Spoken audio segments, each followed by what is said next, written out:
नमस्कार दोस्तों, मैं विजय तिवारी। स्वागत है आपका हमारे YouTube channel the books society में, जहां हम आज की क्लास में सब्जेक्ट कोड BSOG 173 के चैप्टर नंबर 7 की चर्चा करेंगे।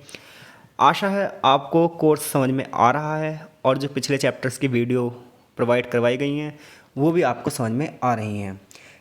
तो अगर वीडियो समझ में आ रही हैं तो प्लीज़ चैनल को भी सब्सक्राइब ज़रूर कीजिए, वीडियो को लाइक भी कीजिए और वीडियो को शेयर भी कीजिए। तो आज हमारे चैप्टर का नाम है मानव और सामाजिक दृष्टिकोण, मानव और सामाजिक परिप्रेक्ष्य, जहां ये चैप्टर एग्जाम ओरिएंटेड बहुत ज़्यादा महत्वपूर्ण है और हर साल इस चैप्टर से एक न एक क्वेश्चन आता है। तो चलिए चैप्टर की शुरुआत करते हैं। हर चैप्टर की तरह इस चैप्टर की भी एक प्रस्तावना दी है, जहां प्रस्तावना हमें विकास के बारे में बता रही है। लगभग हर चैप्टर में हमने विकास शब्द पर चर्चा की है, जहाँ विकास का एक लाइन में अर्थ है व्यक्ति के जीवन में सुधार। तो यहाँ पर इस प्रस्तावना को पढ़ने का कोई अर्थ नहीं है। सीधे चैप्टर की शुरुआत करते हैं। मानव विकास, चैप्टर की शुरुआत यहाँ से है। तो देखिए, विकास और मानव विकास में अंतर क्या है। मनुष्य के जीवन की गुणवत्ताओं में लगातार सुधार होता रहे, यह विकास है। लेकिन विकास एक सामूहिक क्रिया है, विकास एक व्यक्तिगत क्रिया नहीं है। जब हम ग्रुप की बात करते हैं, यानी कि एक देश की बात करते हैं ग्रुप में कि ये देश विकास कर रहा है, तो इसका मतलब ये नहीं कि देश का जन जन विकास कर रहा है, देश का प्रत्येक व्यक्ति विकास कर रहा है। ये विकास की ना सबसे बड़ी समस्या है। हम ये कह देते हैं पिछले साल के मुकाबले इस साल देश की आर्थिक वृद्धि इतनी ज़्यादा हुई, लेकिन इसका मतलब ये नहीं कि पर व्यक्ति की आर्थिक वृद्धि इतनी हुई है। तो 1990 में 1990 में इस चीज़ पर जोर दिया गया कि किस प्रकार से देश आगे बढ़े। आज की डेट में जब मैं वीडियो बना रहा हूँ तो अखबार में एक हेडलाइन देखी मैंने कि भारत ने गरीबी के मामले में नाइजीरिया को भी पीछे छोड़ दिया है। लगभग 20 करोड़ लोग हमारे यहाँ भुखमरी का शिकार हैं, लेकिन फिर भी हम अगर साल दर साल रिपोर्ट देखें तो हम ये देखते हैं कि हमारा देश आगे बढ़ा है। तो देखो, देश तो आगे बढ़ा है, डेफिनेटली इसमें कोई शक नहीं है। लेकिन दूसरा पहलू ये भी है पर्दे के पीछे कि भुखमरी यानी कि गरीब लोग भी बहुत तेज गति से बढ़े हैं, क्योंकि विकास सबको एक तरफ से प्रभावित नहीं करता। तो इसलिए प्रत्येक व्यक्ति पर जोर देने के लिए एक नई धारणा आई, मानव विकास। अब देखते हैं आपकी किताब क्या कहती है। तो आई होप सो इतना सुनने के बाद आपको समझ में आ ही जाएगा। तो जब हम मानव विकास दृष्टिकोण की बात करते हैं तो ये विकास से थोड़ा सा अलग है। ये विकास के आर्थिक दृष्टिकोण से भी अलग है, क्योंकि जब विकास का आर्थिक दृष्टिकोण की बात करते हैं तो आर्थिक वृद्धि पर निर्भर करता है, जो कि मैंने अभी आपको बताया। तो मानव विकास दृष्टिकोण व्यक्ति पर ध्यान केंद्रित करता है। ये सिर्फ अर्थव्यवस्था का एक पहलू नहीं है, क्योंकि अर्थव्यवस्था का सिर्फ एक ही पहलू है कि लोगों का स्वस्थ जीवन हो, शिक्षा और नौकरियां प्राप्त हो, उनकी भलाई करने में मदद करता है कौन? मानव विकास। क्योंकि अर्थव्यवस्था का तो एक ही पहलू होता है कि इकोनॉमिक ग्रोथ हो, राष्ट्रीय आय बढ़ती रहे। लेकिन मानव विकास किस चीज़ पर बल देता है कि स्वस्थ जीवन हो, प्रत्येक व्यक्ति क्या हो? शिक्षित हो, सबको क्या मिले? रोजगार मिले, ताकि मनुष्य अपने संसाधनों की आवश्यकताओं को पूरा कर सके। इस प्रकार मानव विकास का दृष्टिकोण सबसे पहले क्या रखता है? लोगों को रखता है, व्यक्ति को सेंटर में रखता है, उनकी क्षमता की बात करता है, उनकी क्षमताओं पर ध्यान केंद्रित करता है। लेकिन बात यह आती है कि आर्थिक विकास पर जो ये दृष्टिकोण है, ये दृष्टिकोण व्यक्ति के जीवन में समृद्धि ला पाएगा? क्या मानव विकास का दृष्टिकोण लोगों के जीवन को और बेहतर बना पाएगा? क्या ये सतत विकास को बढ़ा पाएगा? ऐसे बार बार बहस उठती है। तो मानव विकास दृष्टिकोण जो है वो एक क्षेत्रीय नहीं बल्कि बहुक्षेत्रीय है। ये अर्थव्यवस्था, संस्कृति, राजनीति, स्वास्थ्य, शिक्षा, लोगों के जीवन को हर तरीके से क्या करता है? प्रभावित करता है। मानव विकास की जो रिपोर्ट तैयार की जाती है हर साल, वो UNDP संस्था द्वारा तैयार की जाती है, यानी यूनाइटेड नेशन डेवलपमेंट प्रोग्राम। इस संस्था ने सबसे पहली बार 1990 में मानव कल्याण को बढ़ावा देने के लिए इस दृष्टिकोण को बढ़ाया था। ऐसे में जब हम मानव विकास की बात करते हैं भाई, तो हमारे सामने दो बहुत बड़े अर्थशास्त्रियों के नाम आते हैं। एक का नाम है डॉक्टर महबूब उल हक और एक का नाम है डॉक्टर अमर्त्य सेन।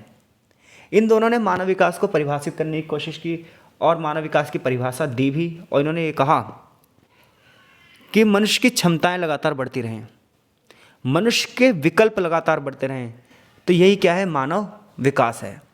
अब ऐसे में हर साल मानव विकास की रिपोर्ट तैयार की जाने लगी और हर देशों को एक क्रम दिया जाने लगा। ठीक है, मानव विकास की इस रिपोर्ट में कई चीज़ों पर बल दिया गया, जैसे कि शिक्षा, लोकतंत्र में लोगों की भागीदारी कितनी है, लोगों का स्वास्थ्य कैसा है, पर्यावरण, इन सब चीज़ों के प्रति जागरूकता बढ़ी।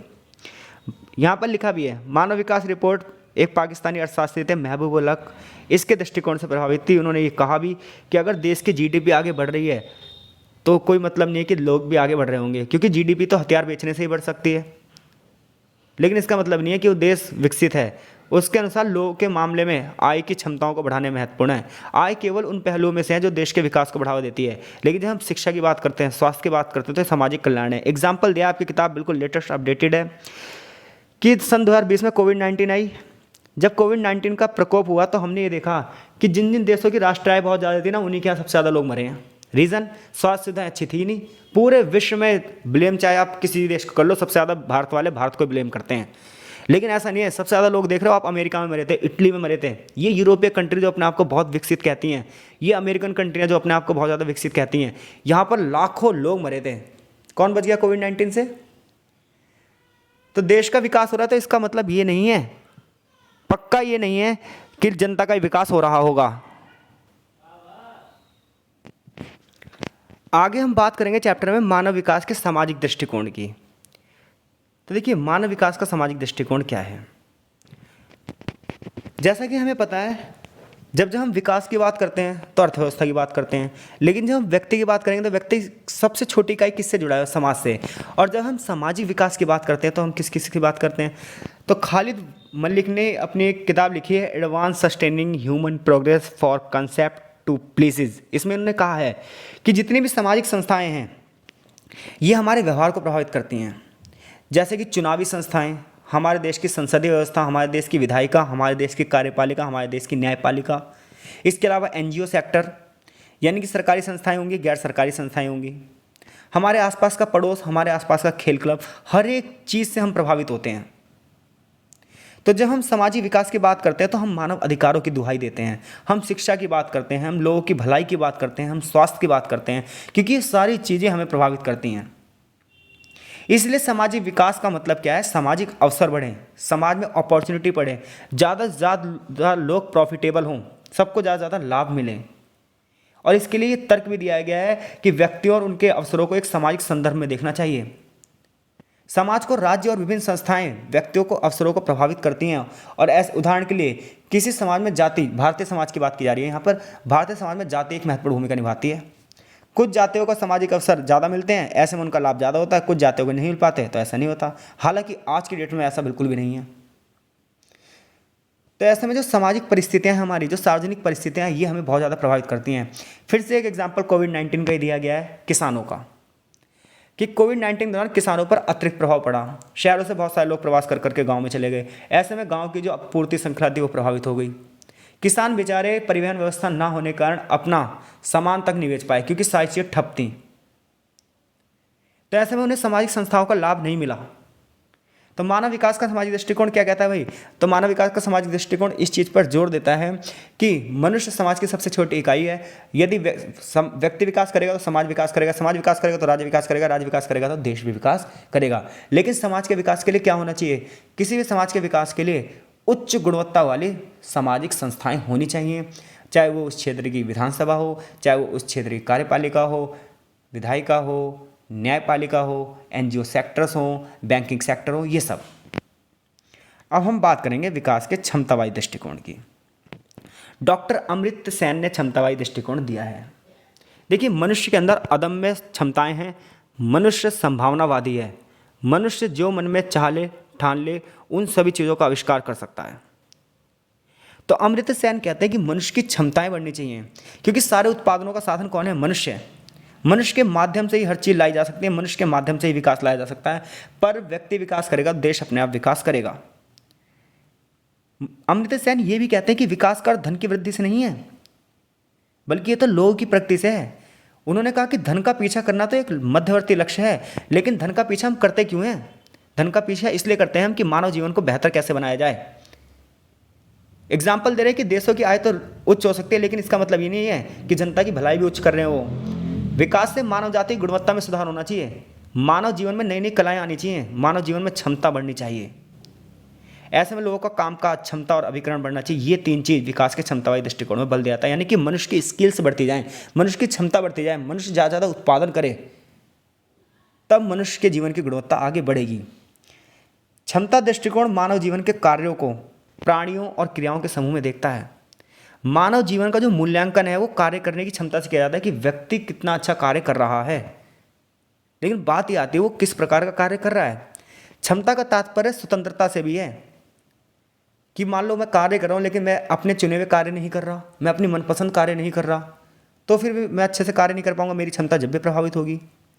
तो क्षमतावादी दृष्टिकोण कर्मों के समूह, प्राणियों या कामकाज का आकलन करता है, जीवन की समृद्धि को देखता है, जीवन के तत्वों को देखता है, और वो ये देखता है किन किन चीज़ों से व्यक्ति की क्षमताएं प्रभावित होती हैं, किन किन चीज़ों को प्राथमिकताएं देनी चाहिए, कौन कौन सी संस्थाएं विकास की नीति, विकास के उद्देश्य से सरकार किस प्रकार की नीति की घोषणा करे ताकि मनुष्य की क्षमताएं बढ़ती जाए, इस चीज़ पर इसमें जोर दिया जाता है।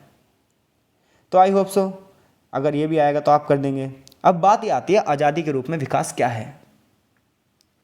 तो अमर्त्य सेन ये भी कहते हैं कि मनुष्य की स्वतंत्रता बहुत ज़्यादा जरूरी है अगर आपको डेवलप करना है तो। इसके लिए वो एक एग्जाम्पल देते हैं, 8वीं शताब्दी की एक किताब है बृहदारण्यक उपनिषद। इस उपनिषद में एक वार्तालाप है, एक मैत्री नाम की एक ऋषि पत्नी है और याज्ञवल्क नाम के एक ऋषि हैं।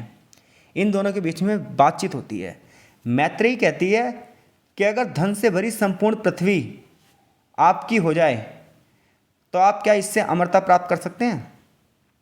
तो उनका पति कहता है याज्ञवल्क्य, अमर नहीं बल्कि मैं अमीर बन जाऊंगा। तो मैत्रेय कहते हैं मुझे ऐसा क्या करना चाहिए जिससे मैं अमर हो जाऊं। यानी कि धन आपको क्या कर सकता है, सिर्फ अमीर बना सकता है। धन आपको सिर्फ अमीर बना सकता है, लेकिन एक स्वतंत्र जीवन आपको वास्तव में जीना सिखा देता है। देखिए मनुष्य कितनी सारी चीज़ों को पाना चाहता है, लेकिन क्या उसे मिल पाती है। अमर्त्य सेन ने अपनी किताब में भी इस चीज़ पर बल दिया है कि लोगों की जितनी ज़्यादा स्वतंत्रता होगी ना, अपने आप जीडीपी बीडीपी सब बढ़ने लग जाएगी, देश की राष्ट्र आय अपने आप बढ़ने लग जाएगी, राष्ट्र उत्पाद अपने आप बढ़ने लग जाएगा। क्योंकि लोग स्वतंत्र होंगे तो सामाजिक विकास होगा, राजनीतिक विकास होगा, राजनीतिक अधिकार होंगे लोगों के पास, शिक्षा, स्वास्थ्य और ये सारी सुविधाएं उन्हें मिलने लग जाएगी। उन्होंने विकास को सार्वजनिक सुविधाओं की अनुपलब्धता बताई है कि जब विकास होता है तो बहुत सारी चीज़ें अनुपलब्ध रहती हैं। गरीबी उन्मूलन पर ज़्यादा ध्यान नहीं दिया जाता, क्योंकि राज्य कहता तो है कि हम गरीबी को ख़त्म करने की बात कर रहे हैं। जब गरीबी को ख़त्म करने की बात की जा रही है तो 20 करोड़ गरीब कहाँ से आ गए फिर से। एग्जाम्पल फिर से यहाँ पर भी कोविड-19 का दे रहा है वो, कि हमने इस चीज़ पर देखा कि यूएसए का सकल घरेलू उत्पाद सबसे ज़्यादा है अमेरिका, इसके बावजूद सबसे अधिक लोग वहाँ मरे। तो लोग अपनी क्षमताओं का प्रयोग कब कर सकते हैं भाई, लोग अपनी क्षमताओं का प्रयोग तभी कर सकते हैं जब उनके पास स्वतंत्रता हो, अभिव्यक्ति यानी कि विचारों की स्वतंत्रता हो, उनके पास स्वस्थ देखभाल पहुँचे, शिक्षा उनके पास सही से पहुँचे, राजनीतिक रूप से लोकतंत्र हो, तभी हम कहेंगे कि वास्तव में लोग स्वतंत्र हैं। और जब लोग स्वतंत्र होंगे तो उनकी क्षमताएं बढ़ेंगी, उनकी क्षमताएं बढ़ेंगी तो सामाजिक कल्याण बढ़ेगा, सामाजिक कल्याण बढ़ेगा तो उनका कल्याण होगा और देश का कल्याण भी होगा। अब बात ये आती है कि मानव विकास की प्रक्रिया किन चरणों से होकर गुजरी है। तो डॉक्टर महबूब उल कहते हैं कि मानव विकास सिर्फ ऐसा ना हो कि आज की पीढ़ियों का हो, मानव विकास इस हिसाब से होना चाहिए कि आने वाली पीढ़ियां भी विकसित हो सकें। इसके लिए वो क्या कहते हैं, इसके लिए वो कहते हैं कि मानव विकास सबसे पहले समानता के आधार पर होना चाहिए। ऐसा ना हो कि जाति, धर्म, भाषा, लिंग किसी के आधार पर भेदभाव हो। समाज में सभी वर्गों के प्रति, लोगों के प्रति व्यवहार में निष्पक्षता होनी चाहिए। चाहे समाज का कमजोर वर्ग हो, गरीब हो, महिला हो, दिव्यांगजन हो, हर एक के अंदर समृद्ध जीवन जीने की योग्यताएं होती हैं। और ऐसे में बिना उन योग्यताओं को प्रभावित किए हुए विकास होना चाहिए ताकि जन जन का विकास हो सके। ऐसा कौन कह रहा है, महबूब उल हक। इसके बाद वो कहते हैं व्यक्तियों अंदर स्किल्स बढ़नी चाहिए, दक्षता बढ़नी चाहिए, समाज की क्षमता बढ़नी चाहिए, मानव प्राकृतिक संसाधनों का यूज़ करना चाहिए, लोगों की ज़्यादा से ज़्यादा भागीदारी हो। देखो लोकतंत्र का मतलब क्या है, हमने पढ़ा होगा 11th में। लोकतंत्र का मतलब है लोगों में से लोगों के लिए, लोगों द्वारा चुनी गई सरकार। लेकिन लोकतंत्र का मतलब सही मायनों में जन जन की भागीदारी, लोगों का तंत्र। प्रत्येक व्यक्ति इसके अंदर क्या करे, पार्टिसिपेशन दे, ताकि सारे सामाजिक समूह इसमें क्या हो, प्रभावित हों, व्यक्तियों का सशक्तिकरण हो जाए। और सत्ता का अर्थ आपको पता ही है, विकास ऐसा हो जो आज ही नहीं बल्कि कल भी हो, यानी कि आने वाली पीढ़ियों का भी हो।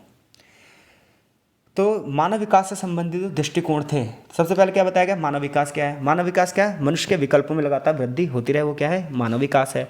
फिर मानव विकास के हमने सामाजिक दृष्टिकोण के बारे में पढ़ा, फिर हमने मानव विकास के क्षमतावादी दृष्टिकोण के बारे में पढ़ा, फिर हमने देखा कि आज़ादी किस प्रकार से विकास को प्रभावित करती है। लेकिन समय बीता और मानव विकास में नए नए दृष्टिकोणों का उदय हुआ।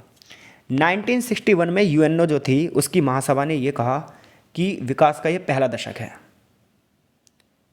क्योंकि दूसरे विश्व युद्ध से अभी विश्व उभरा ही था 1945 में। उस समय तो दूसरे विश्व युद्ध के दौरान जो घटनाएं घटी थी उससे जो समस्याएं हुई थी उन्हें दूर करने का प्रयास किया जाता। तो 1961 में यूएनओ की महासभा ने ये कहा कि ये पहला विकास दशक है जिसमें सभी देश अपने अपने विकास की ओर ध्यान दें। लेकिन इसका ना एक निगेटिव इम्पैक्ट सामने आया। निगेटिव इम्पैक्ट ये सामने आया कि कुछ ही देशों के पास तो सारा धन इकट्ठा हो गया धड़ल्ले से, और बाकी देश क्या हो गए, संसाधन विहीन हो गए। ऐसे में दो प्रकार के देशों का उदय हुआ, एक विकसित देश और एक अल्पविकसित देश। संपत्ति का केंद्रीकरण हो गया, संपत्ति इकट्ठी हो गई एक जगह जाकर, तो ये हुआ भाई ऐसे विकास नहीं हो पाएगा। तो फिर पहला दृष्टिकोण आया विकास का, मानव विकास का, जिसमें ये कहा गया कि हमें क्या करना है, लोगों की बुनियादी ज़रूरतों पर ध्यान देना है। और हमारी बेसिक नीड क्या होंगी, रोटी कपड़ा और मकान, यानी कि भोजन वस्त्र और आवास, शुद्ध पीने का पानी हो, अच्छा पोषण स्तर हो, शिक्षा का स्तर अच्छा हो और स्वास्थ्य का स्तर अच्छा हो। अगर ये 6-7 चीज़ें हमें मिल जाएँ, ये हमारी बेसिक नीड है। तो ऐसा मानव विकास के पहले दृष्टिकोण ने कौन सा दृष्टिकोण है, बुनियादी ज़रूरतों से संबंधित दृष्टिकोण। तो बुनियादी ज़रूरतों से संबंधित दृष्टिकोण 1970 के आसपास शुरू हो रहा है, और आगे चलकर डॉक्टर महबूबुल हक और अमर्त्य सेन इसे मानव विकास में जोड़ देंगे। जो दूसरा दृष्टिकोण है वो मानव अधिकार दृष्टिकोण है। यानी कि पहला दृष्टिकोण कौन सा हो गया भाई, सामाजिक कल्याण यानी कि बुनियादी जरूरतों से संबंधित दृष्टिकोण। दूसरा कौन सा है, मानव अधिकार दृष्टिकोण।